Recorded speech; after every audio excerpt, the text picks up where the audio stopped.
Buenas tardes a todos. Vamos ya a arrancar siendo las 14:30.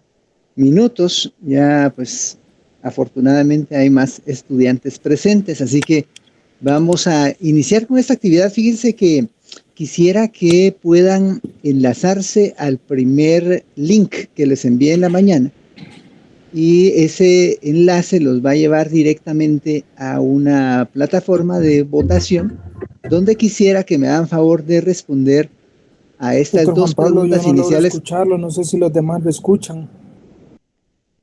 Ok, ok. No me escuchan entonces. Yo sí lo No sé si escucho, alguien doctor. más. Yo sí. Usted sí Yo sí escucha. lo escucho, doctor. Sí. Va, ok. Entonces, y como les comentaba, vamos a, tal vez el doctor Velázquez, si tuviera algún problema con su audio, eh, si sale y vuelve a entrar mientras tratemos esta actividad, no va a llevar más de 5 minutos. Es algo rápido. Entonces, quisiera que por favor se metan al enlace y que contesten estas preguntas. Ya algunos están contestando. La pregunta inicial es en relación a la hemorragia gastrointestinal superior. La causa principal es varices esofágicas. Vamos a ver, llevamos ya 3 votaciones. Pueden votar todos ahí directamente en el enlace. Cuando hayan terminado de votar los que estén presentes, vamos a pasar a la siguiente pregunta. Ahí están las opciones. La primera es sí, la segunda es no. Y la otra es que depende del sitio de atención, específicamente refiriéndonos a que si se atiende en un hospital de referencia o si se atiende en una clínica ambulatoria, si se atiende en el interior del país o si es en la capital. Eso podría tener que ver o no tendría que ver. Entonces aquí hasta el momento vamos 5 personas que han votado. Si quieren los profesores pueden votar también, no hay problema. Adelante. Hay 5 y el 80% de las personas que han votado, pues que son 4, ¿eh? Obviamente, dicen que sí, tiene que, esta causa, la varices esofágica es la principal, y una persona dice que no, nadie votó por la opción de que depende del sitio de atención. Así que la mayoría parece estar de acuerdo con que las varices esofágicas son la principal causa de hemorragia gastrointestinal superior, pero lamento informarles que no es así. Ya vamos a ver ahorita en la presentación con el doctor Velázquez. Vamos a ver que las varices esofágicas constituyen alrededor de la tercera o cuarta causa en frecuencia a nivel mundial y en general de hemorragia gastrointestinal superior, porque siempre tanto las úlceras como la gastritis erosiva son las causas principales. Las varices, nosotros en el Hospital Roosevelt en particular estamos acostumbrados a, digamos, como a pensar que es la causa más frecuente, porque es un hospital de referencia y llegan los pacientes, digamos, con cuadros muy avanzados y muy delicados también, y generalmente son los pacientes que no pueden atenderse en otros lugares. Por eso le ponía esta opción, ¿verdad? Que depende del sitio de atención. Podría ser correcto pensar que dependiendo del sitio de atención también, pues así va a ser la casuística o la epidemiología de las diferentes causas de sangrado gastrointestinal superior. Pero si hablamos en general, no son las varices esofágicas, sino son las úlceras y la hemorragia gastrointestinal por, eh, por gastritis erosiva. Vamos a la siguiente pregunta ahora, por favor. Ahí están siempre en el mismo enlace. Si me hacen favor de responder esta pregunta. Aquí la prueba de TILT en pacientes con hemorragia gastrointestinal, una opción o la primera es que se necesita un reactivo especial que solo el Hospital Roosevelt tiene para hacerla. La segunda es, sugiere la cantidad de sangre que el paciente ha perdido antes de llegar a la emergencia. O la otra es que es más útil cuando el paciente está hipotenso. A ver, solo hay un voto acá. A ver si los demás nos hacen favor de votar, por favor, los que están presentes acá. Nos pueden hacer favor de ir votando. Muy bien, ya vamos 3 votos, al menos que sean los mismos 5 que votaron la vez anterior. Y al final vamos a hacer otra actividad parecida a esta, solo que con preguntas pues ya que pues nos van a permitir ver qué tanto pusimos atención en la clase. A ver, solo hay 4 que han votado, 5. Y en este caso tienen razón, todos tienen razón porque efectivamente la prueba de TILT no necesita un reactivo especial que solo el Hospital Roosevelt tenga. O sea, realmente esta es una prueba clínica. Ya el doctor Velázquez nos va a explicar en qué consiste, pero esencialmente su función es ayudarnos a más o menos saber qué cantidad de volemia ha perdido el paciente. Cuando esa prueba es positiva por cualquiera de los tres criterios, podemos inferir que al menos el paciente ha perdido un 20% de su volemia total.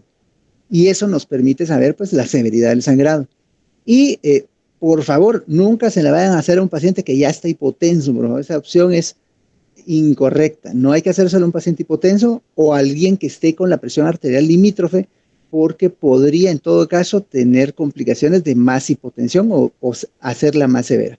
Así que pues agradezco ahora por la votación. Voy a dejar de compartir la pantalla y vamos a ir a continuación a la presentación del doctor Velázquez, pues solicitándole que nos presente su pantalla. Gracias, doctores y doctoras.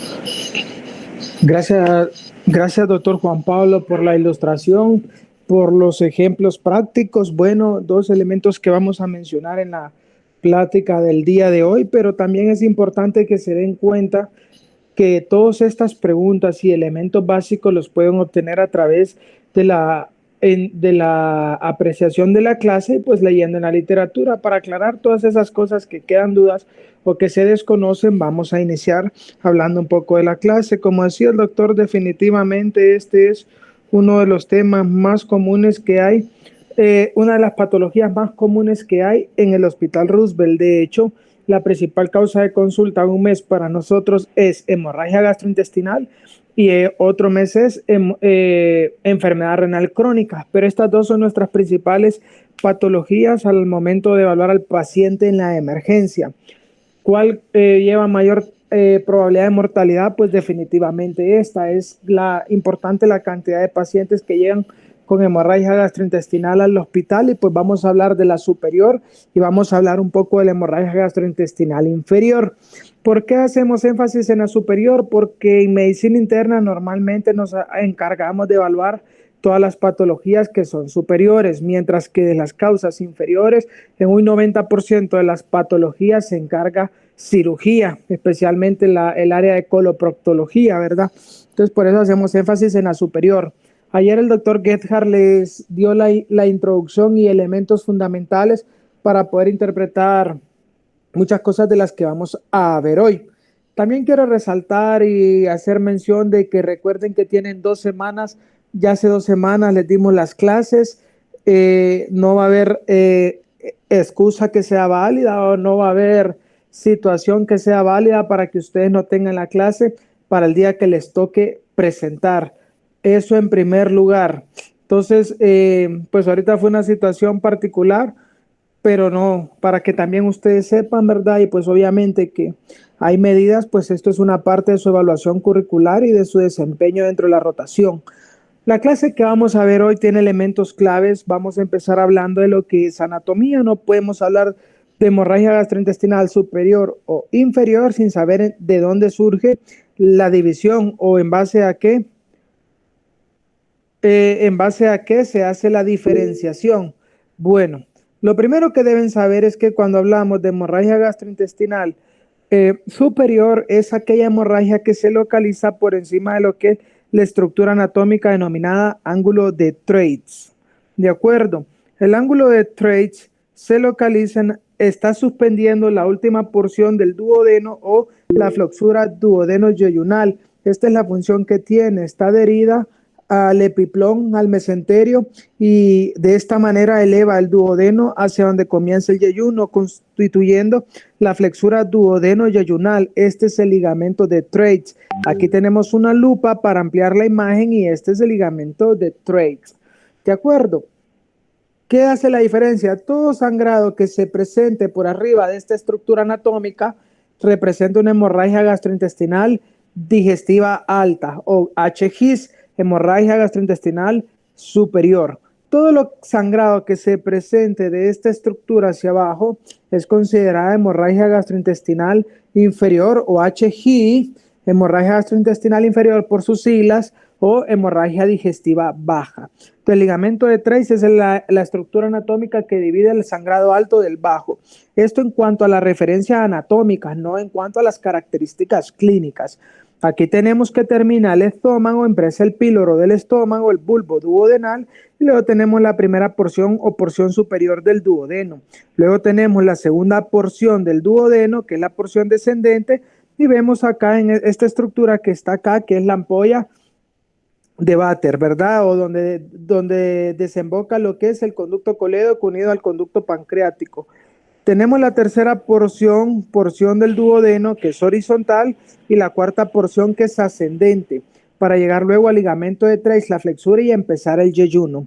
Ok, vean esta imagen que tenemos acá, que también me parece muy interesante, donde vemos lo que es los datos clínicos que nos van a representar hemorragia digestiva alta y los datos clínicos que nos van a representar hemorragia digestiva baja.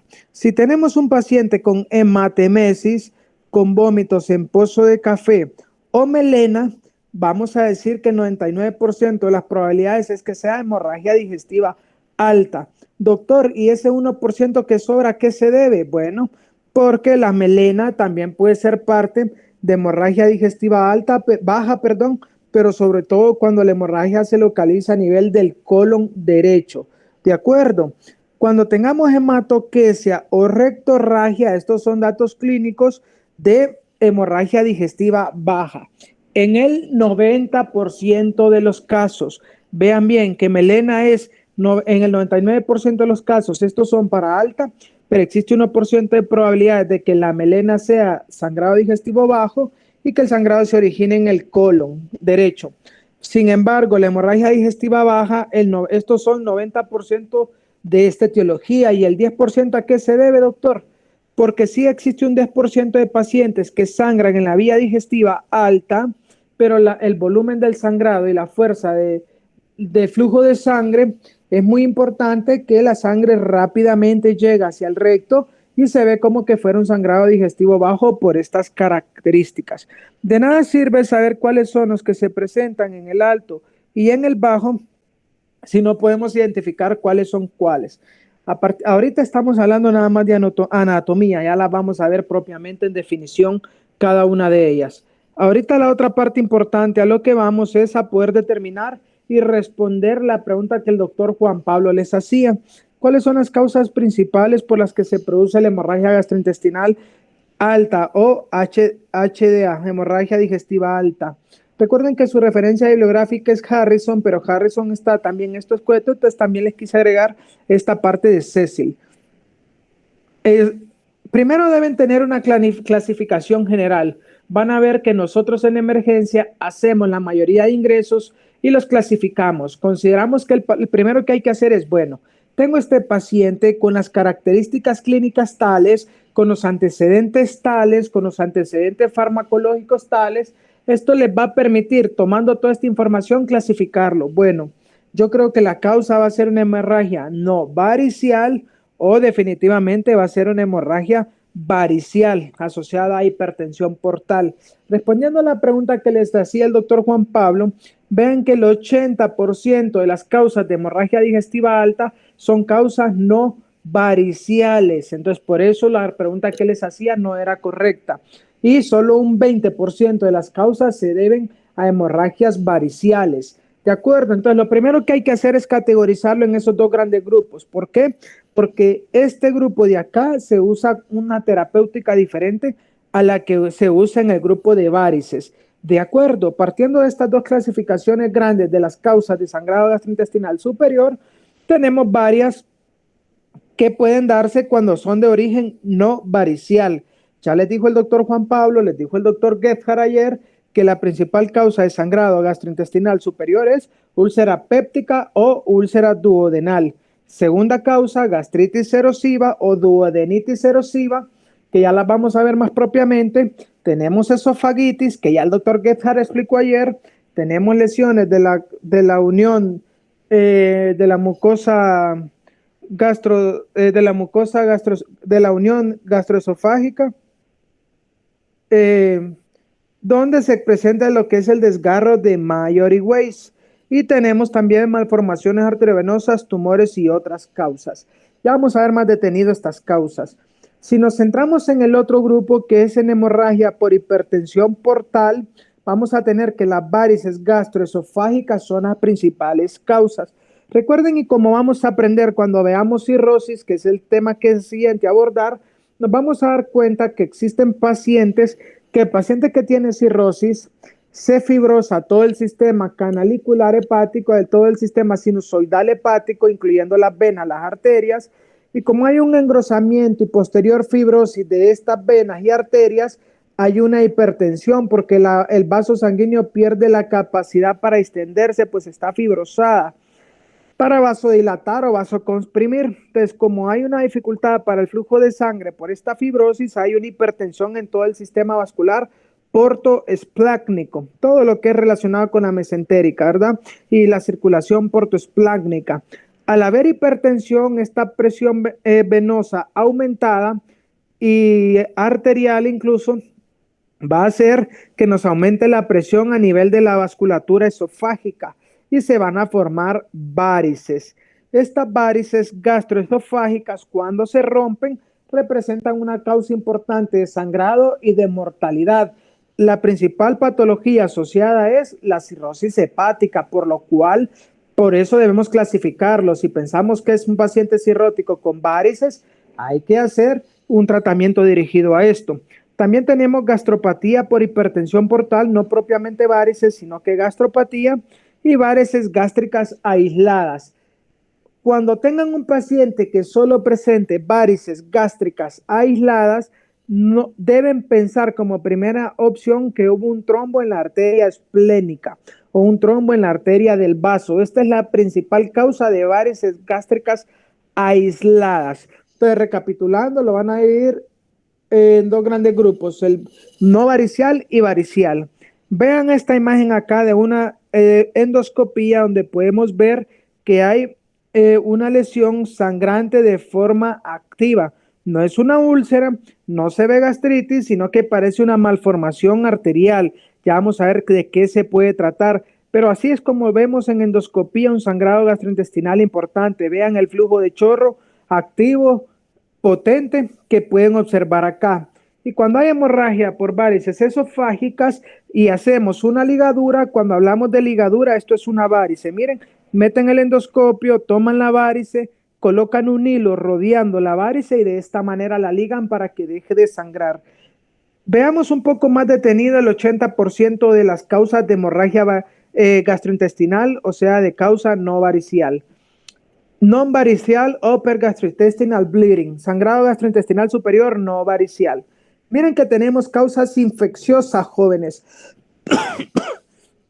Si tienen un paciente inmunocomprometido, hay que ir a hacer endoscopía y buscar citomegalovirus, lesiones ulcerosas sugestivas de herpes, cándida albicans esofágica o gástrica puede hacer sangrar, y aparte de eso, pues ya Cristian les decía perfectamente ayer que el principal factor de riesgo asociado a la úlcera duodenal es Helicobacter pylori. Por eso siempre debemos pensar en infección y principalmente Helicobacter pylori. ¿Qué otras causas tenemos? Dijimos que teníamos causas de tipo de malformación vascular. ¿Qué malformaciones vasculares tenemos? Bueno, aquí esa parte es bien importante. Las malformaciones vasculares dan cuenta del 2 al 8% de las causas. Las angiodisplasias o vasos sanguíneos angioectásicos, pacientes con enfermedad renal crónica generalmente hacen ectasia de los vasos gástricos, se dilatan, entran en contacto con la mucosa, se erosionan y sangran. Esta es una causa. Tenemos la fístula aortoentérica, pacientes que tienen aneurismas aórticos o cirugías aórticas pueden fistulizar hacia alguna región del intestino y pueden causar sangrado. Esta la van a escuchar con relativa frecuencia, pero la van a ver con poca frecuencia. Recuerden que ahorita estamos hablando de las malformaciones vasculares o causas vasculares. La lesión de Delephau es una lesión, es una arteria que se encuentra en la capa submucosa del estómago. Recuerden que por encima, les explicaba el doctor Gedhard ayer, que donde están las células parietales y principales, hay una capa de mocos que recubre toda la mucosa gástrica para evitar que la secreción o ácido gástrico entre en contacto con el epitelio de los vasos sanguíneos. Esto para evitar que sangre. Bueno, En la lesión de Delefault, lo que sucede es que hay vasos dilatados, arteriales, vasos muy gruesos, que van hasta 3 milímetros, muy gruesos y dilatados, y por esta dilatación se vuelven grandes, tortuosos, y salen de la región submucosa hacia la superficie de la mucosa gástrica, con lo que entran en contacto con los ácidos y erosionan la parte epitelial y pues empiezan a sangrar. Esta lesión que ven acá, normalmente así es como sangra la lesión de Delefault, porque es un sangrado arterial masivo y agudo. Hay que hacer tratamiento endoscópico e ir a revertirlo. Y tenemos las telangiectasias hemorrágicas hereditarias. Más de alguno de ustedes habrá escuchado hablar del síndrome de Weber-Osler-Rendau. Pues este síndrome, ya lo hemos visto en el hospital, 2 o 3 casos, son pacientes que llegan con malformaciones arteriovenosas en diferentes lugares del organismo, cerebrales, capilares, en las piernas, en los brazos, malformaciones arteriovenosas en diferentes partes del organismo. Pero aparte de tener malformaciones arteriovenosas, estos pacientes tienen telangiectasias en cualquier parte de la mucosa gástrica, desde la boca hasta el ano, jóvenes. Y aparte en los dedos. Bueno, ese es el síndrome de Weber-Osler-Rendau, malformación arteriovenosa y telangiectasias. Todas estas son causas vasculares y existe una más. ¿Cuál es? El EVAC, por sus siglas en inglés, así se llama, EVAC, miren, EVAC, o estómago en sandía. ¿Qué es el EVAC? Es ectasia vascular del antro gástrico, ectasia vascular del antro gástrico. El EVAC es otra causa vascular de sangrado y esta normalmente lo que sucede es que se le llama el estómago en sandía porque hay dilatación y tortuosidad de los vasos sanguíneos específicamente en la región del antro gástrico y pues obviamente por el mismo mecanismo cuando hacen contacto con el ácido sangran. Nosotros tenemos que indagar de posibles causas malignas de sangrado. El doctor Gebhardt les explicó ayer lo que era el esófago de Barrett, que es una lesión precancerosa, una metaplasia del epitelio del esófago sustituido por las células cilíndricas del estómago, pacientes que padecen mucho de reflujo, de acidez. El esófago normalmente va adaptándose a esta exposición frecuente y crónica a ácidos, por lo que terminan por desarrollar el esófago de Barrett, que es una lesión precancerosa. Obviamente, cáncer de esófago, cáncer gástrico y el síndrome de Zollinger-Ellison, que es un síndrome donde hay una producción excesiva de ácido clorhídrico, generalmente asociado a gastrinoma, ¿verdad? Eso es el síndrome de Zollinger-Ellison, producción excesiva de ácido clorhídrico. Es una neoplasia o es un proceso hipersecretor. Causas mecánicas, ya les dije que existe el desgarro de Mallory Weiss, muchos pacientes llegan sangrando a la emergencia y cuando les preguntamos a qué se la clínica nos dicen que han estado con mucha tos o con muchos vómitos, los vómitos son con arcadas y esto después empezó con sangrado. Pues Mallory Weiss sí lo encontramos con relativa frecuencia después de los hallazgos endoscópicos, pero definitivamente es un diagnóstico que solo podemos hacer por endoscopía. Y causas iatrogénicas, presten atención a esta parte de sangrado gastrointestinal. Es muy común ver pacientes que de forma de receta médica están usando drogas antiagregantes plaquetarios como aspirina o cualquier inhibidor del P2Y12, clopidogrel, ticagrelor, prasugrel o aspirina, que están usando drogas para anticoagulación, tienen arritmias, tienen valvulopatías, cualquier cosa que puedan tener que los obligue a usar drogas anticoagulantes, predispone a su paciente a que puedan sangrar. Ya a un nivel más alto, ustedes van a aprender cuáles anticoagulantes se asocian más o menos al sangrado y cuáles antiagregantes plaquetarios, pero no es el momento para que ustedes sepan de forma exacta esto. Lo que sí necesito que se lleven claro es que tienen que preguntarle al paciente que llega con hemorragia la presencia de cualquiera de estas drogas. Los SAINES, ya explicó el doctor Gebhardt también ayer, por qué los SAINES, a través de la inhibición de la vía de la ciclooxigenasa y de las prostaciclinas, da lugar a los sangrados gastrointestinales y la radiación, ¿verdad, señores? Y por último, la enfermedad ulcerosa péptica, que hoy no vamos a ahondar en ello porque ya ayer Cristian nos la explicó de manera muy adecuada. Una vez que hemos visto las causas principales de hemorragia no varicial, que representan el 80% de las causas de sangrado gastrointestinal superior, vamos a dar paso a las características clínicas que nos van a definir cada sangrado. Recapitulemos. Hematemesis, melanemesis o también llamado vómitos en pozos de café y melena están 99% asociados a hemorragia digestiva alta. Hematoquesia y rectorragia están 90% asociados a hemorragia digestiva baja. Doctor, pero ya quiero saber qué es cada uno de esos términos. Bueno, ahora se los voy a enseñar.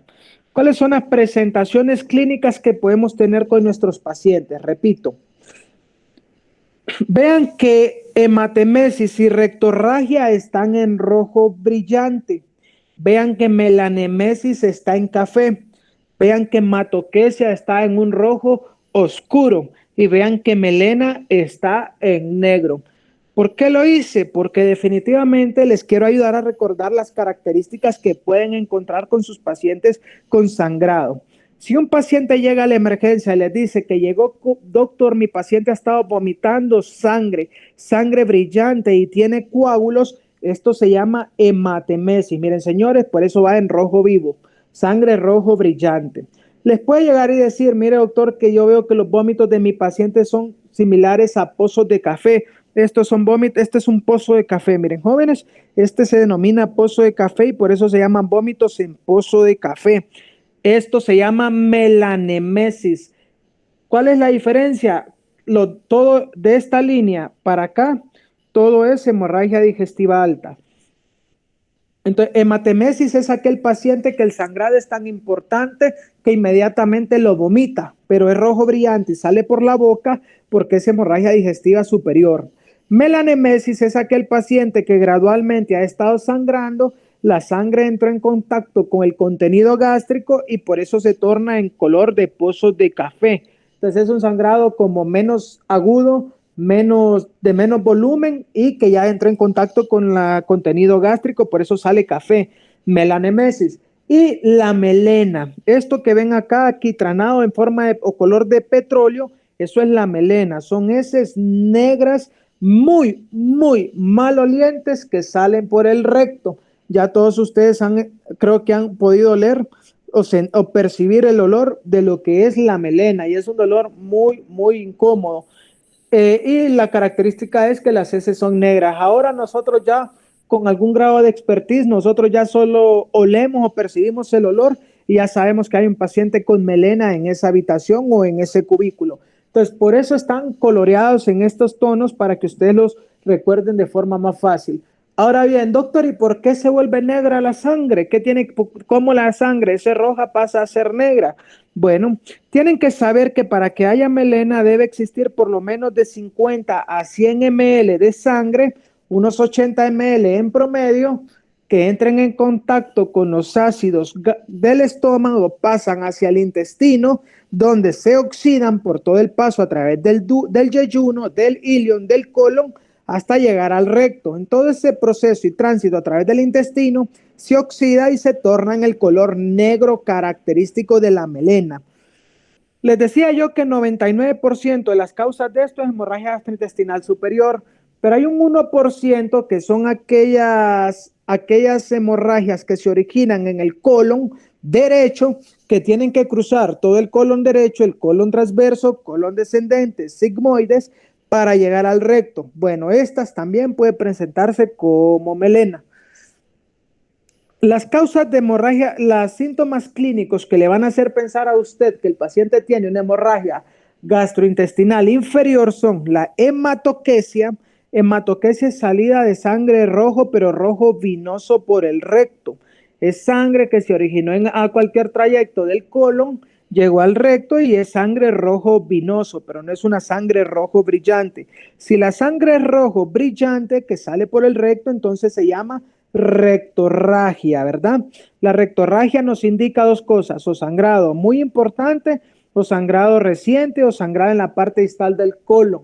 Y la hematoquesia normalmente es sangrado de la vía gastrointestinal también inferior, pero cuando ustedes vean un paciente que se presenta a la emergencia y la historia es de hematoquesia, o sea, sangre rojo de color vinoso, y este paciente llega hipotenso, repito, hematoquesia es cuadro clínico característico de hemorragia gastrointestinal inferior, excepto cuando le llega a la emergencia con las características de hematoquesia y junto a esto presenta hipotensión y ortostática. Si su paciente presenta hipotensión ortostática y hematoquesia, aunque usted sepa que hematoquesia normalmente define hemorragia gastrointestinal inferior, debe pensar que la causa puede ser superior, por eso le está dando hipotensión ortostática.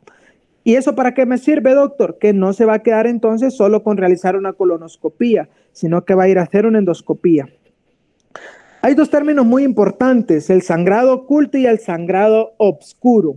El sangrado oculto es aquel sangrado donde hemos hecho los estudios de imagen y, el sangrado oculto es aquel sangrado que no es percibido de forma macroscópica, no se presenta con ninguno de estos datos, sino que vemos a un paciente que está con datos de anemia, no encontramos la causa y le solicitamos un examen para la búsqueda de hemoglobina en heces.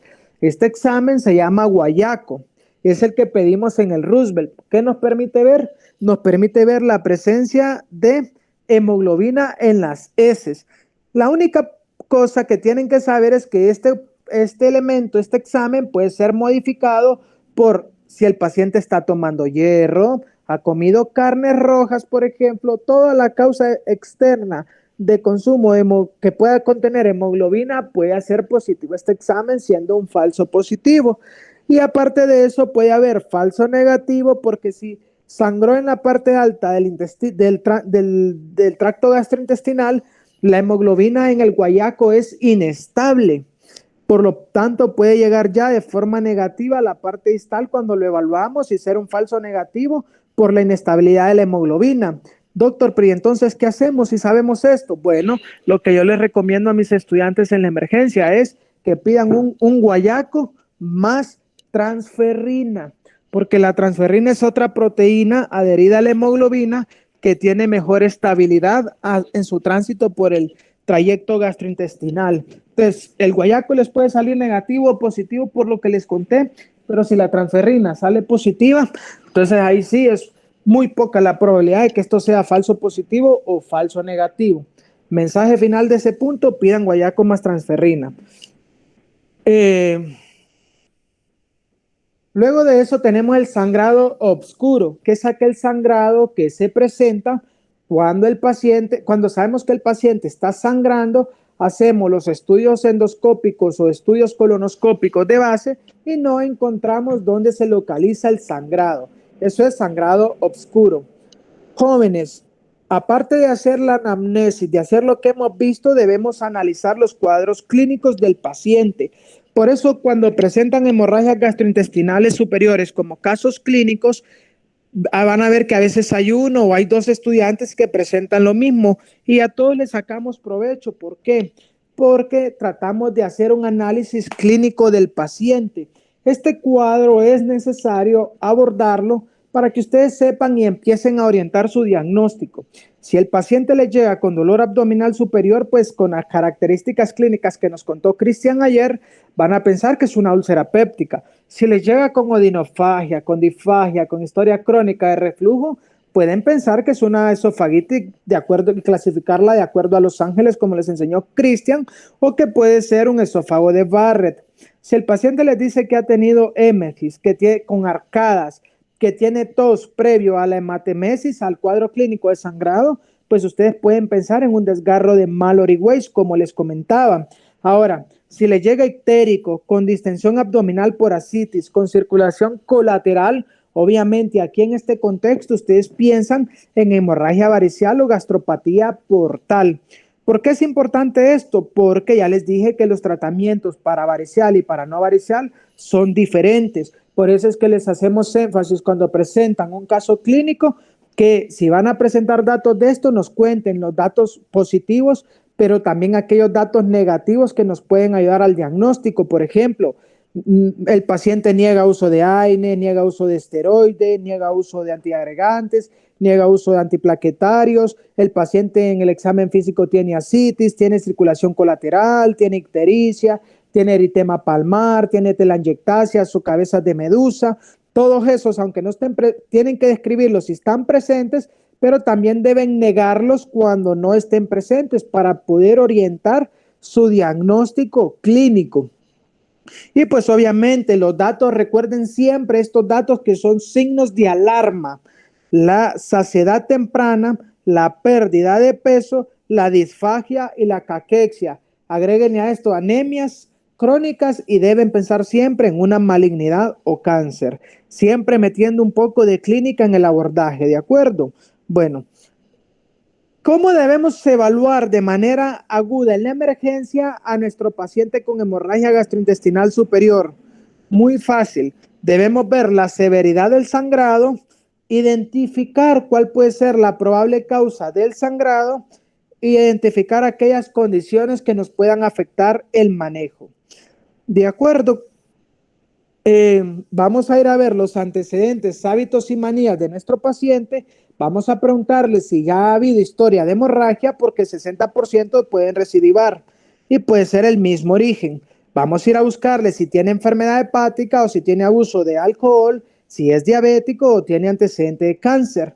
Muy importante, ya les dije, los usos de AINES o esteroides, antecedentes de infección por Helicobacter pylori o síntomas sugestivos, aneurismas aórticos, porque ya les conté que pueden hacer fístulas aortoentéricas. Van a ver si tiene enfermedad renal crónica. ¿Por qué, doctor, enfermedad renal crónica? Nosotros ahorita en la emergencia hospitalizamos por lo menos unas 6 veces el año pasado a un paciente enfermo renal crónico que llegaba sangrando y nunca se le encontraba la causa, se le daba tratamiento y nunca recidivaba y nunca remitía el sangrado. ¿Por qué? Porque lo que tenía es una ectasia vascular. Recuerden siempre que existen las angiodisplasias o ectasias vasculares que les van a causar sangrado. ¿En qué enfermedades principalmente? En los enfermos renales crónicos. No les miento, lo ingresábamos cada semana.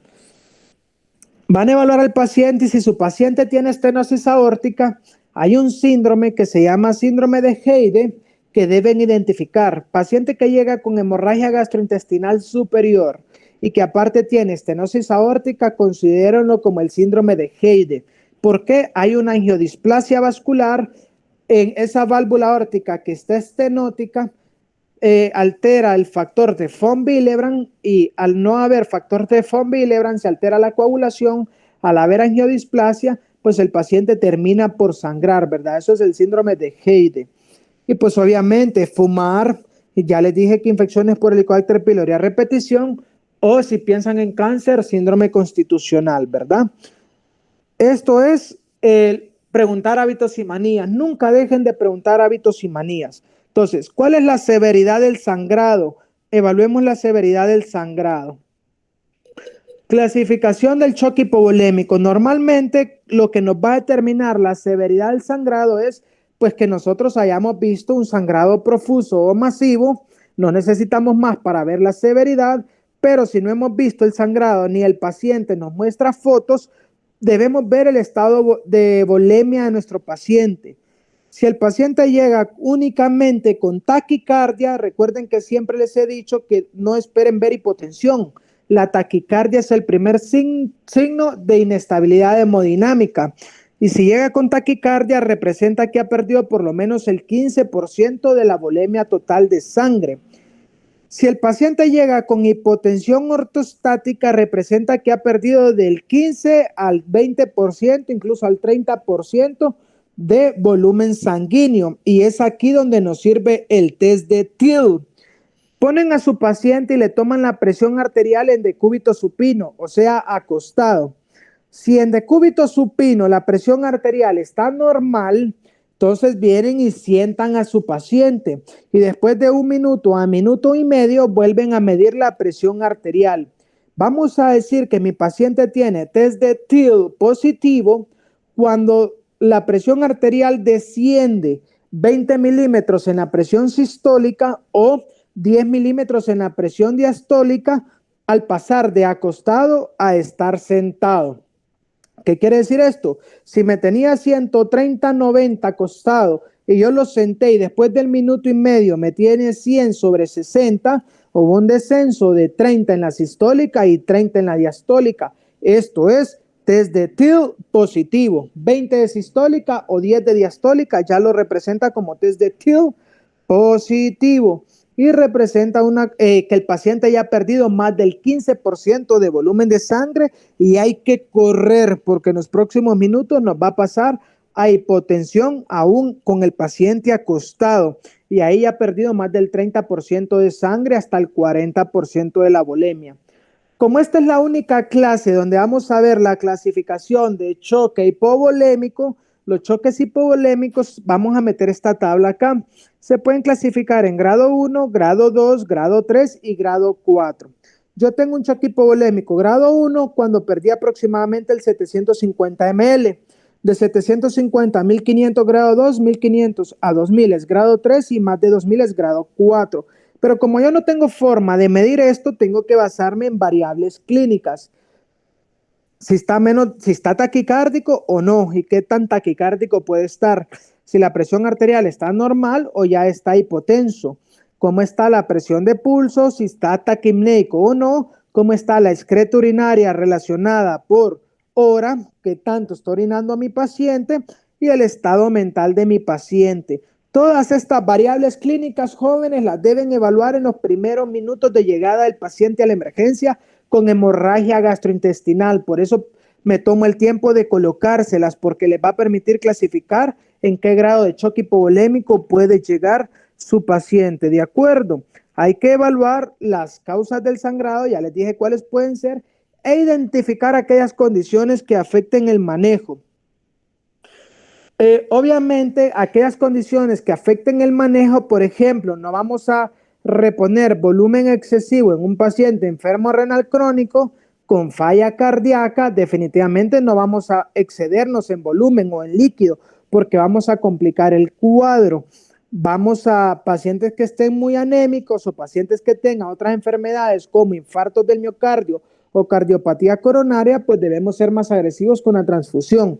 Hay que pedir un hemograma, jóvenes, de entrada. Cuando lo canalicen, deben pedir un hemograma. Este hemograma lo deben repetir cada 8 a 24 horas. ¿Por qué? Porque el primer hemograma les puede salir normal y no significa que no haya perdido sangre, sencillamente está compensando. Y a las 8 horas ya va a haber un descenso marcado de la hemoglobina. Un descenso de hemoglobina de 2 gramos o de 6% del hematocrito representa una hemorragia importante. Hay que ver que no les, ojo cuando saquen la muestra de sangre, que no la saquen de donde le están pasando las soluciones, porque van a hemodiluir la muestra y si tiene anemia normocítica mi paciente significa que ya lleva largo tiempo perdiendo sangre. Hay que pedir una química sanguínea para evaluar las pruebas de función renal. Recuerden que el sangrado, la hipotensión y la hipoperfusión van a terminar en afectar la función renal.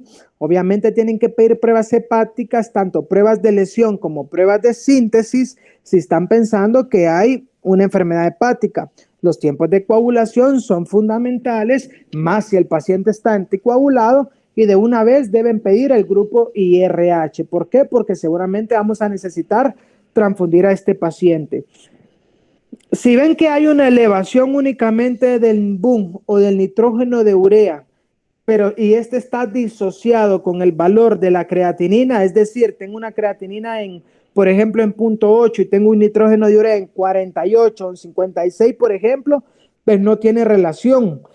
Agarro mi nitrógeno de urea, lo parto entre la creatinina y si me da una relación arriba de 30, yo puedo pensar que mi paciente está sangrando, que hubo una reabsorción de esta uremia a nivel de la mucosa gastrointestinal o que hay una hipoperfusión prerrenal producto del sangrado, ¿verdad? Por eso esta relación de BUN creatinina arriba de 30 me permite en el contexto de un paciente con hemorragia gastrointestinal confirmar o no que esté sangrando. Recuerden que hay que ver cuáles son los factores que se asocian a hemorragia severa, que haya sangre roja si hacemos un lavado nasogástrico, que llegue con taquicardia o niveles de hemoglobina debajo de 8. Niveles de hemoglobina abajo de 8 ya son peligrosos, ¿de acuerdo? Entonces, una vez que nosotros hemos visto la severidad del sangrado, hemos identificado la causa del sangrado entre varicial o no varicial, hemos identificado aquellas condiciones que nos pueden modificar el manejo, pues tenemos que pasar al tratamiento de estratificación de riesgo de nuestro paciente. La estratificación de riesgo se hace a través de la endoscopía.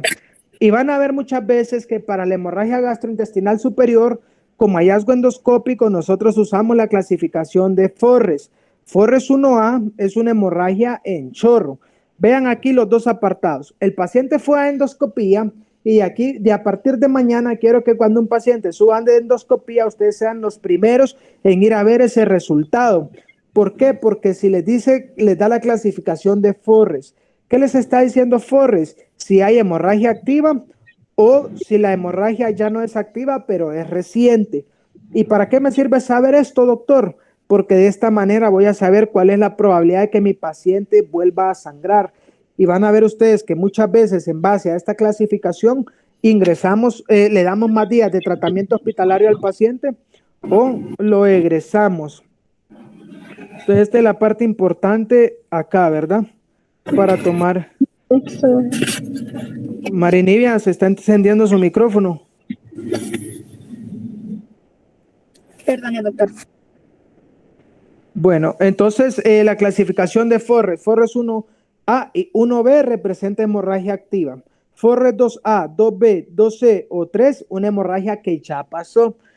Pero si mi paciente viene con una Forres 1A, 1B o 2A, miren, yo tengo del 43% hacia arriba de probabilidades que mi paciente vuelva a sangrar. Por eso estos pacientes se deben quedar hospitalizados un par de días más, por lo menos 3 a 5 días, para darles terapéutica médica y evitar que vuelvan a sangrar.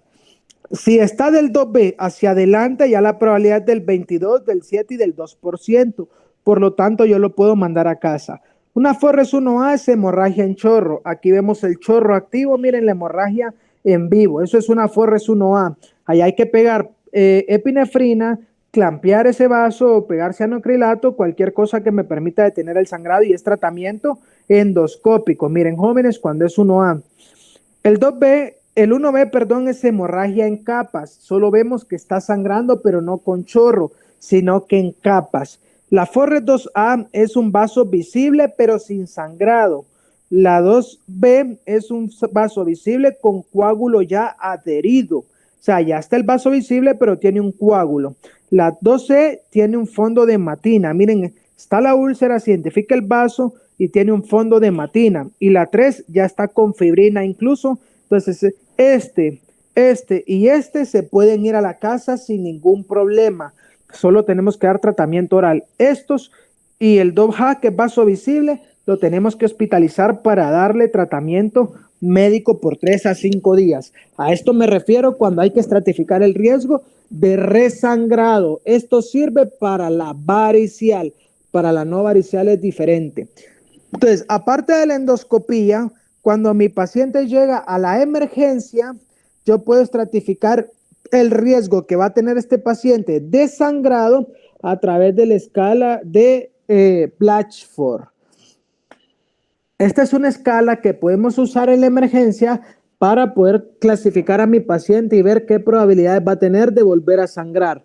¿Qué necesito? El nitrógeno de urea, la hemoglobina, dependiendo si es hombre o mujer, varones y mujeres, el valor de presión arterial sistólica y otros marcadores. ¿Cómo está la frecuencia cardíaca? Si tuvo historia de melena, si tuvo historia de síncope, si sabemos que tiene enfermedad hepática previamente o enfermedad cardíaca previa. Y vamos sumando un punto. Bajo riesgo es menor a 2. Si en todos estos elementos yo no sumo más de 2 puntos, lo mando a casa con toda confianza. Si sumo de 2 a 4, decido hospitalizarlo, darle terapéutica médica y valorar evolución. De 2 a 6, perdón. Si está arriba de 6, yo ya inmediatamente lo ingreso y lo programo para una endoscopía a la brevedad posible. A partir de mañana quiero que cada paciente con hemorragia gastrointestinal que llegue a la emergencia se acuerden de que existe el score de Blatchford y ustedes le calculen el riesgo que tiene este paciente para ver si se hospitaliza, si se manda a casa, si se hospitaliza con tratamiento médico o si se hace endoscopía de urgencia. Pues para esto nos sirve la estratificación de riesgo o escala de Blatchford. Ahora, ¿cuándo vamos a transfundir a un paciente? ¿Cómo hacemos el manejo general? Bueno, lo primero que vamos a identificar, esta parte de la clase es fundamental, jóvenes. Imagínense y pónganse en el contexto que están ustedes a las 3 de la mañana trabajando en un sanatorio privado de cualquier nombre, como médicos generales. No existe ningún otro médico a la par de ustedes si no les contesta al teléfono quien está de turno. No van a dejar morir al paciente porque no saben qué hacer. En la emergencia del Roosevelt tienen la ventaja de que están los residentes y estamos nosotros para apoyarlos en el Hospital Roosevelt. Pero ustedes tienen que saber qué hacer con un paciente que llega con hemorragia gastrointestinal superior. A partir de mañana también ustedes los van a manejar.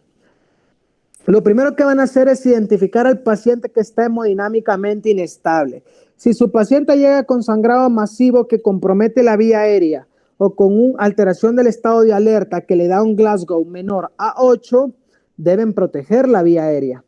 Eso es lo primero, proteger vía aérea para que no se vaya a morir ahogado el paciente o para que no vaya a broncoaspirar la sangre. Luego de eso, van a colocar de inmediato 2 accesos intravenosos, 2 catéteres, lo van a canalizar, uno en cada brazo y que sean preferiblemente de mínimo calibre 18, una vía de grueso calibre. Por ahí van a sacar los laboratorios y van a empezar a pasar soluciones cristaloides para empezar a reponer el volumen de su paciente. Vean bien, protegen vía aérea, lo canalizan 2 vías periféricas para empezar a pasar soluciones cristaloides para reponer volumen, lo van a dejar nada por vía oral por si hay que programar una endoscopía o para no estimular la secreción de ácido clorhídrico, van a reanimar con líquidos, ya les dije, puede ser salino, puede ser Harman, pero tienen que tener cuidado en el volumen que lo hagan dependiendo de las comorbilidades de su paciente. ¿Y cuándo vamos a hacer una transfusión sanguínea? Bueno, si mi paciente está hemodinámicamente inestable, aquí les pongo que hay que transfundir aún si la hemoglobina es normal. Y todavía con más razón si ya le pasaron 2 litros de soluciones y el paciente sigue inestable. Es decir, la presión arterial sistólica es menor de 100, el pulso es mayor de 100, está con extremidades frías, alterado el estado de alerta o no ha empezado a orinar. Si está así, ya le pasaron líquido, transfúndalo. Si mi paciente no está inestable hemodinámicamente, pero tiene una hemoglobina menor a 10 y es un paciente de alto riesgo, es decir, vieron que la úlcera, la clasificación de Forres es 1A o 1B y no tiene otra comorbilidad, valoren transfundir. Si mi paciente es de bajo riesgo y tiene una hemoglobina menor a 8, valoren no transfundir. Si el sangrado es producto de enfermedad varicial, hay estudios que comprueban que el valor ideal de hemoglobina en estos pacientes es de 7 a 8 gramos por decilitro. No traten de llevarlo arriba de 8 porque van a perpetuar el sangrado porque van a aumentar la presión esofágica. Entonces, si paciente cirrótico que se sospecha varices esofágicas, si tienen de 7 a 8 de hemoglobina, si lo tienen menos de esto, transfúndalo para llegar a un valor entre 7 y 8. Nunca quieran llevarlo arriba de 8, a 9 o a 10. ¿De acuerdo? Y solo van a llevar a cualquier paciente arriba de 9 de hemoglobina de manera urgente cuando tenga un síndrome coronario agudo. Recuerden que infarto y anemia son enemigos. Si tiene plaquetas por debajo de 50,000, independientemente de la causa, a no ser que las esté destruyendo por destrucción autoinmune, pasemos plaquetas, ¿verdad? Para poder evitar el sangrado. De acuerdo, ahora que hemos visto cuándo vamos a transfundir, vamos a ver el tratamiento apoyado a la endoscopía con el tratamiento médico. Les decía al inicio de la clase que claramente deben disuadir entre el grupo general de no varicial versus el grupo general de varicial. Doctor, pero es que no entiendo para qué me sirve eso. Bueno, aquí es donde vamos a ver la diferencia. Si consideran ustedes que su sangrado es de etiología no varicial, el pilar fundamental del tratamiento es suprimir el ácido gástrico a través de fármacos inhibidores de la bomba de protones. Hay 2 que tienen especial evidencia en sangrado digestivo. Es omeprazol u omeprazol.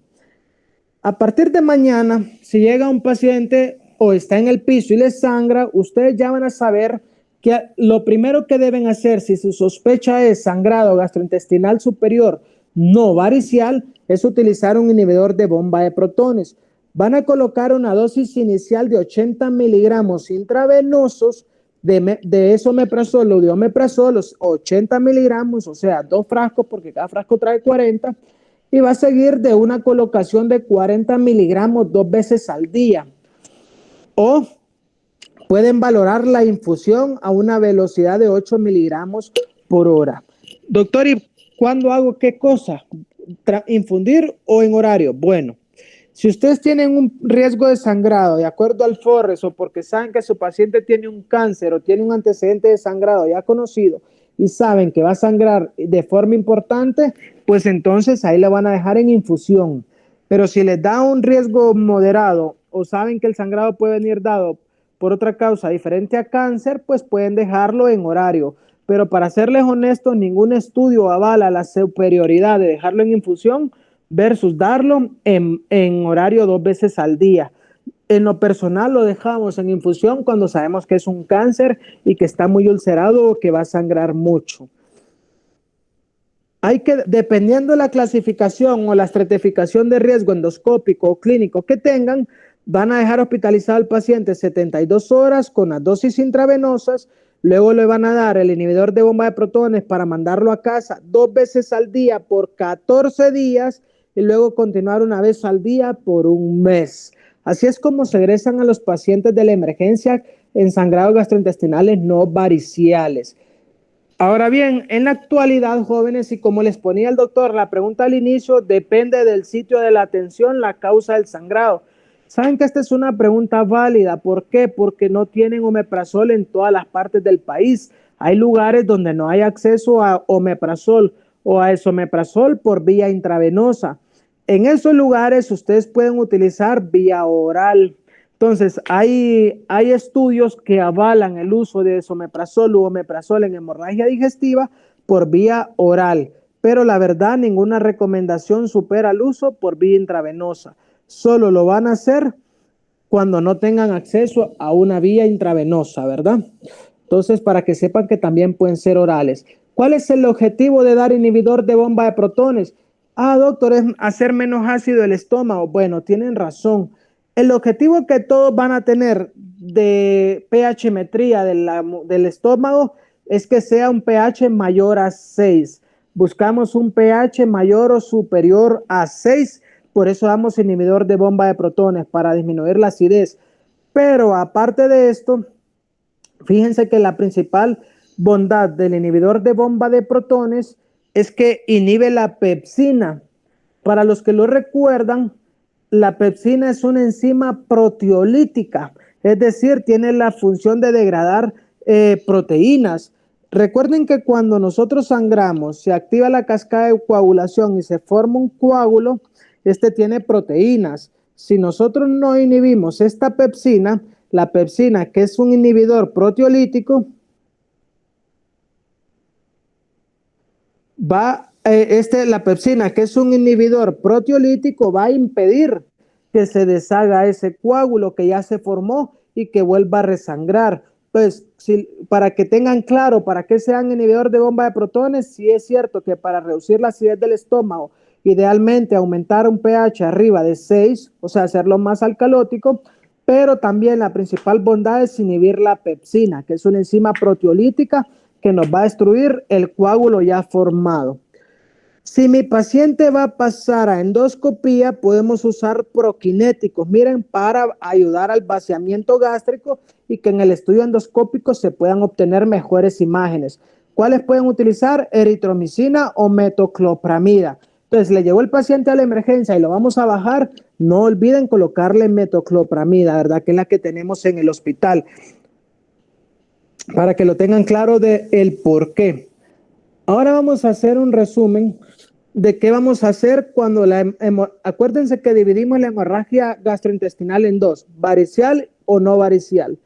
Si mi hemorragia es de origen no varicial, vamos a dar un inhibidor de bomba de protones en bolus de 80 miligramos, o sea, 2 frascos, y luego le vamos a dejar una infusión de 8 miligramos por hora si es cáncer o 40 miligramos 2 veces al día. Solo en un lugar donde no haya ninguna forma de obtener la vía IV, vamos a dar oral. Lo ideal es que en las próximas 6 horas mi paciente vaya a un tratamiento endoscópico, porque esto reduce la probabilidad de resangrado, de mortalidad y aumenta el éxito de contener el sangrado. Si vamos a la endoscopía y vemos que el sangrado es activo, o sea, una Forres 1A, 1B, el gastroenterólogo va a colocar una inyección, como les decía, de epinefrina, o va a usar clips, inyecciones de trombina o inyecciones esclerosantes para tratar de contener el sangrado. Igual si es un vaso visible, aunque no esté sangrando. Si es un coágulo adherido, lo que va a hacer es desprenderlo, y si no hay ausencia, y si no hay ningún signo de que pueda volver a resangrar, pues tratamiento ambulatorio con inhibidor de bomba de protones vía oral. Si encontramos, ya les dije que la 1A, la 1B o la 2A tiene que quedarse hospitalizado por 72 horas para mantener por vía intravenosa el IVP. Si a pesar de eso vuelve a sangrar, vamos a hacer un control de hemorragia con tratamiento endoscópico, y si vuelve a fracasar, ahí es donde está considerada la cirugía o el tratamiento angiográfico. Podemos hacer la angiografía y por medio de radiología intervencionista detener el sangrado. ¿De acuerdo? Entonces, esta es la forma de manejar la hemorragia digestiva alta no varicial. Recuerden que la endoscopía solo llega hasta la flexura, hasta el duodeno, no pasa al ilion ni pasa al yeyuno. Y la colonoscopía normalmente es difícil que llegue a la parte alta del intestino delgado. Por eso, en esta porción intermedia entre hasta donde llega la endoscopía y hasta donde entra la colonoscopía, queda un área gris que normalmente no es tan fácil de poder observar. Para evaluar esas áreas es donde tenemos que utilizar diferentes estrategias, como por ejemplo la cápsula enteroscópica. Le damos al paciente que se trague la cápsula se activa donde detecta sangrado y empieza a registrar toda la pared de la mucosa para poder ver si se evidencia la zona de donde esté sangrado, va desde la boca hasta el ano. En otros países existen tecnologías más avanzadas, como por ejemplo, hacen un rastreo con eritrocitos marcados, pueden hacer una tomografía con arteriografía que nos permita detectar la zona de sangrado, o un arteriograma definitivamente para poder identificar y tratar la zona de sangrado, ¿verdad? Entonces, la prueba con eritrocitos marcados, la angiografía a través de TAC o la arteriografía son otras formas de diagnóstico de hemorragia gastrointestinal superior.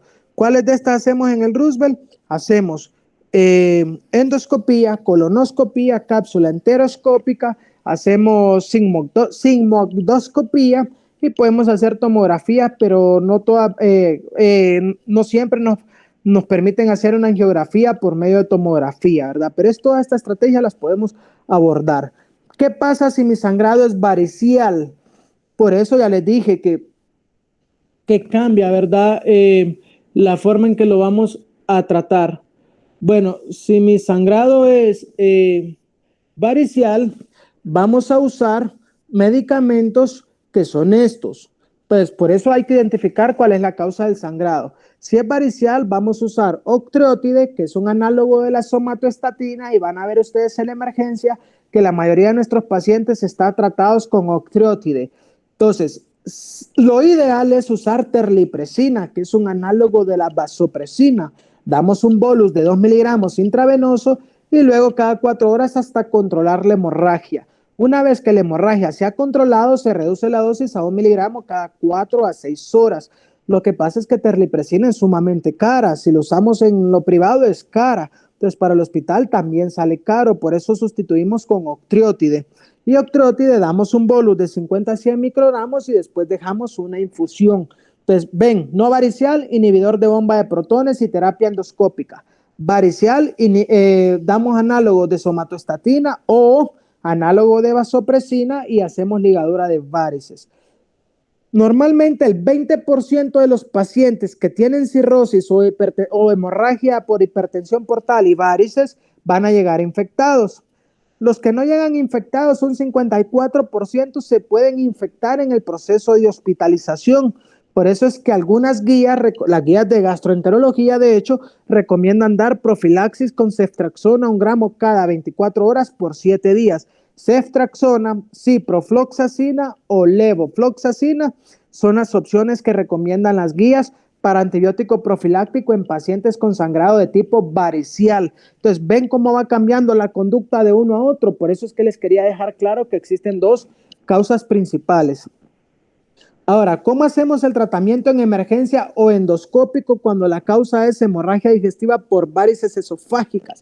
Bueno, vamos a poner el fármaco vasoactivo, ya sea octreótido o sea terlipresina, que lo que van a hacer es reducir la presión portoespláncnica, por lo tanto, reducir la presión a nivel de las varices esofágicas. Ya les dije que hay guías que recomiendan el uso de antibióticos, por lo que les acabo de contar, reponer cuidadosamente el volumen porque son cirróticos, están hipoalbuminémicos, muchos ya llegan en ascitis, por lo que no podemos dar una carga excesiva de líquidos, por eso aquí dice reposición cuidadosa de la volemia e ir a endoscopía. A la endoscopía, ¿qué van a ir? Si hay hemorragia por varices, van a ligar, ¿verdad, jóvenes? Ya les mostré en la imagen casi que al inicio cómo se ve la varice ligada. Miren, aquí la pueden ver, metió endoscopía y ligaron la varice. Pues eso es lo que hacemos en el Roosevelt con las varices esofágicas. En la emergencia y durante las noches, cuando no lo podemos meter a una endoscopía para ligar varices, tenemos lo que es la sonda. Esta sonda es la de Sense-Taken-Blakemore, así se llama, sonda de Sense-Taken-Blakemore.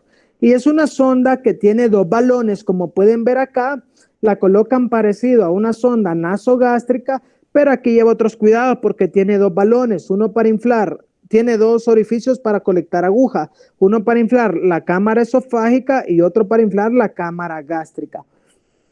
Entonces, en uno metemos agua para inflar el balón de la cámara gástrica y detener cualquier sangrado gástrico, y en otro metemos también volumen para inflar la sonda que queda en el esófago.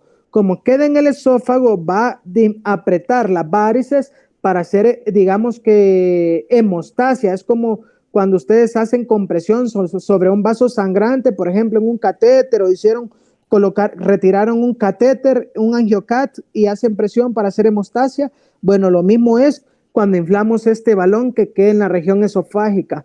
Por eso, en la emergencia, si no podemos llevar a endoscopía de emergencia a nuestro paciente y ligar las varices, hacemos una colocación de la sonda de Sense-Taken-Blakemore, ¿verdad?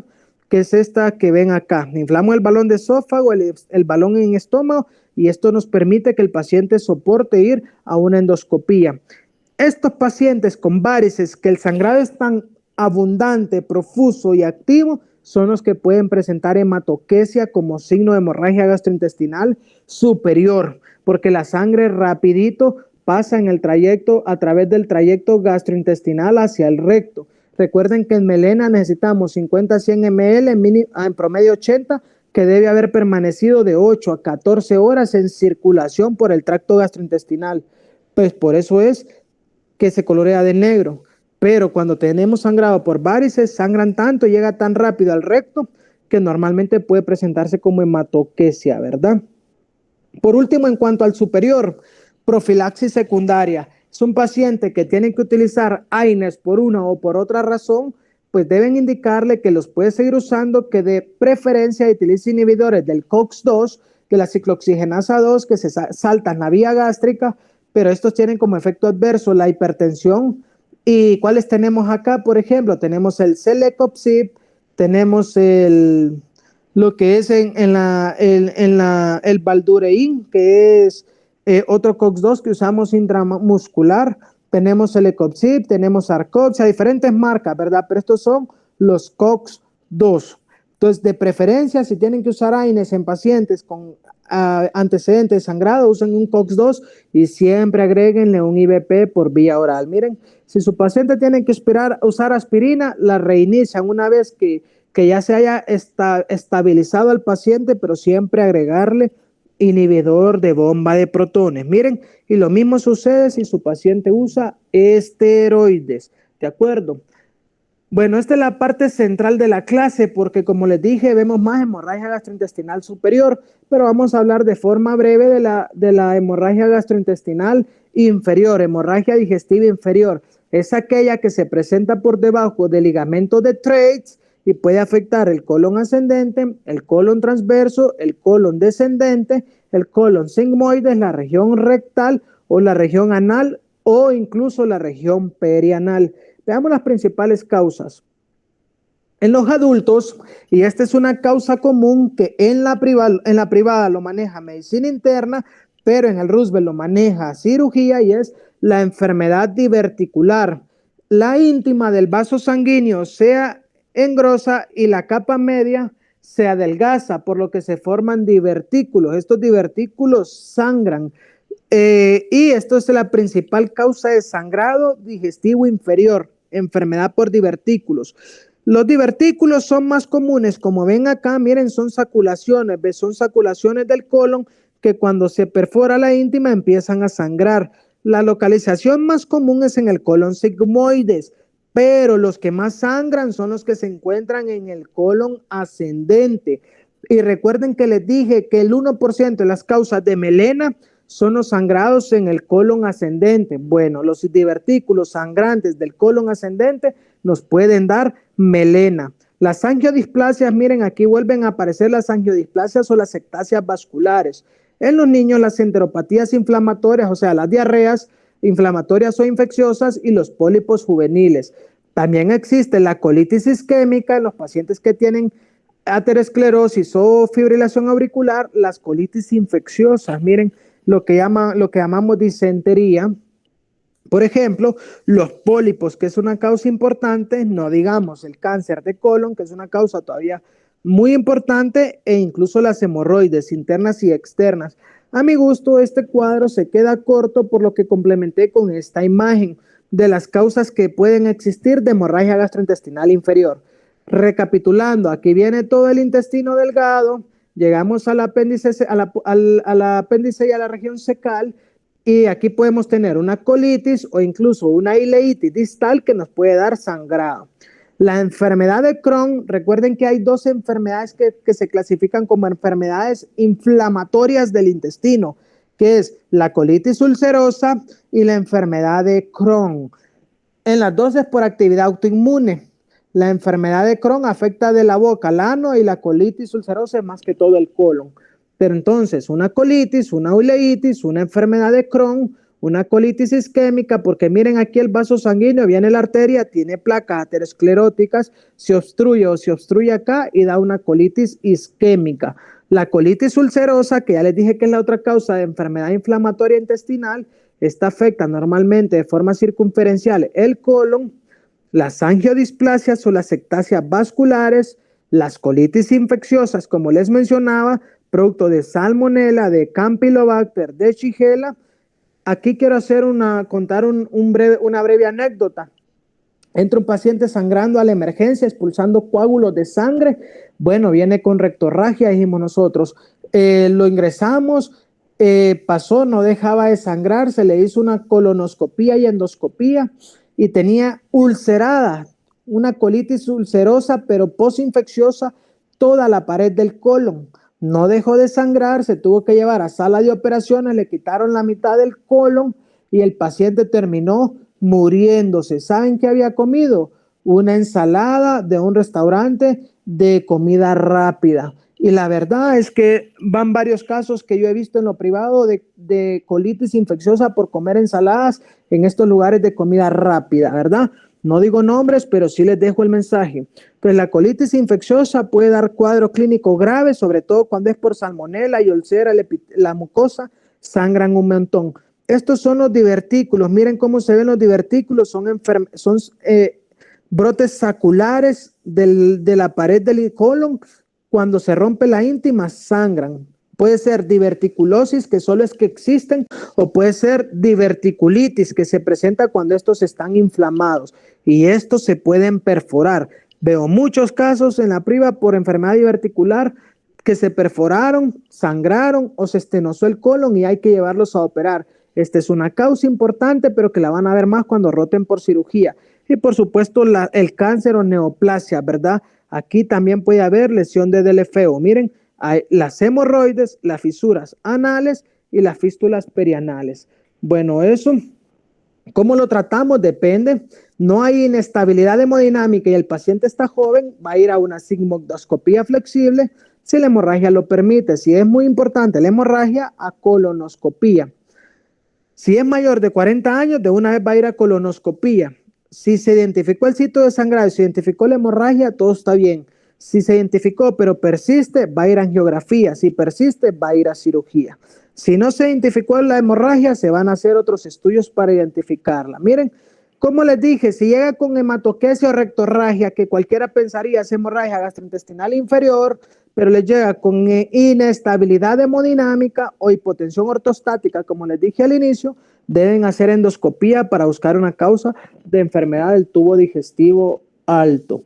Muchas gracias, jóvenes, por su atención, por el tiempo, y pues vamos a dar unos minutos breves para poder responder cualquier pregunta o cualquier duda que surja del tema.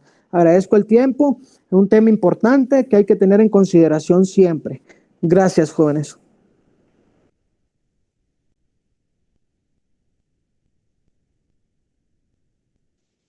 ¿Alguno tiene preguntas o alguno tiene dudas? Fíjese que no veo preguntas aquí en el chat, pero vamos a aprovechar para terminar la actividad que habíamos iniciado con las preguntas.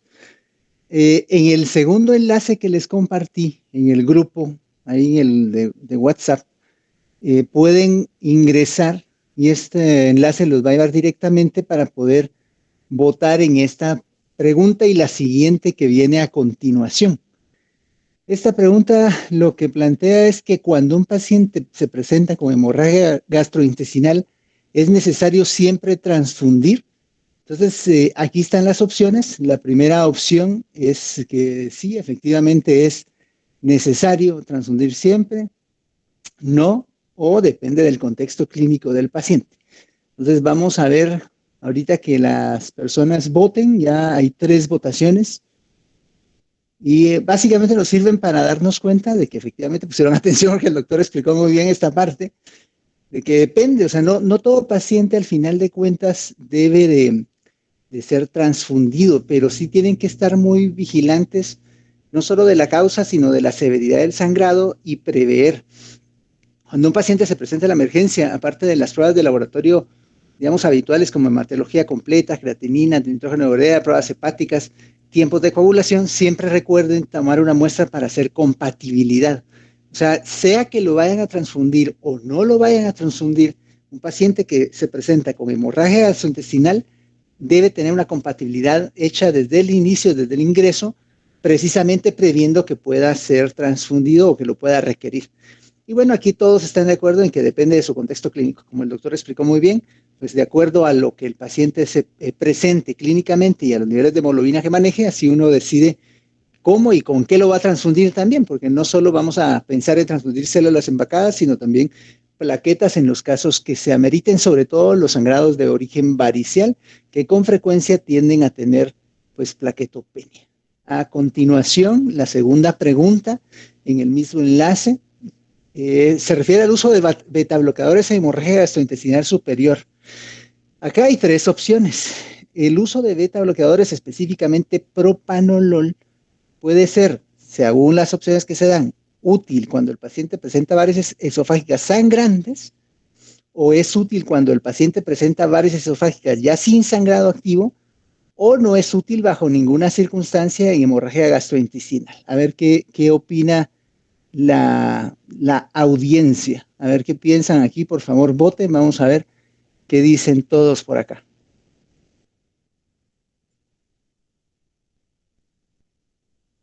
Vamos a dar un tiempito ahí para las respuestas. Si pueden, por favor, votar o escoger su opción en la segunda pregunta, por favor. El uso de beta bloqueadores en hemorragia gastrointestinal superior es útil cuando el paciente presenta varices sangrantes o sin sangrado activo. Aquí hay un voto, 2 votos, o no es útil bajo ninguna circunstancia. Van 3 personas que han votado. Vamos a esperar un poquito más. 4, 5, muy bien.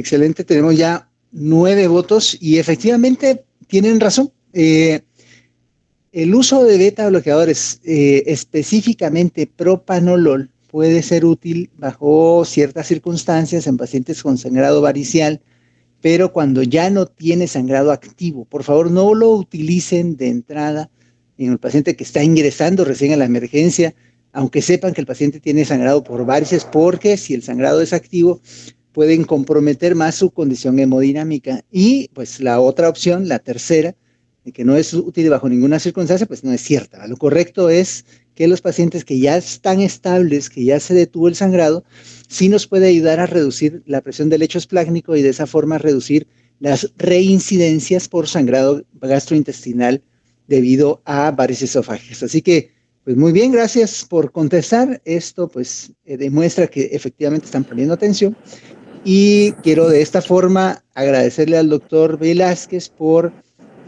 pues la plática tan completa y además pues muy actualizada en relación a este tema. Y vamos a ver si alguien por acá tiene alguna pregunta. Creo que no hay ninguna pregunta en el chat. Por último, doctor, con el último tema de los beta bloqueadores, este es manejo ya para casa, como dice el doctor, ¿verdad?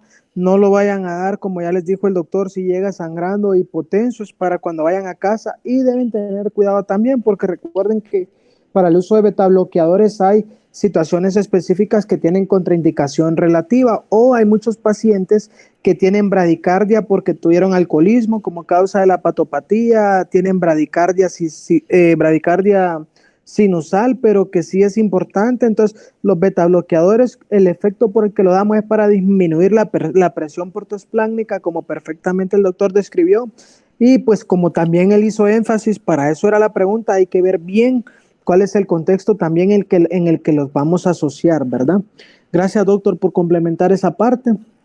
Gracias por las preguntas, creo que sirvieron las pre y las post. Entonces vamos a ver si alguien tiene preguntas por acá. Creo que no, pero pues de nuevo agradecerles a todos por la asistencia y la atención. A usted, doctor Velázquez, por la plática tan completa y adecuada que nos ha proporcionado. El día de mañana vamos a tener actividad de casos clínicos y el día jueves tenemos la clase antes del periodo de descanso de la Semana Santa. Esa clase ya corre a cargo de la doctora Tello Carr y pues mi persona como asesor de la misma. El día jueves nos veremos de nuevo a las 14:30, así que pues muchas gracias, que estén muy bien, cuídense bastante y más tarde subimos la grabación al canal. Hasta luego. Gracias, doctor.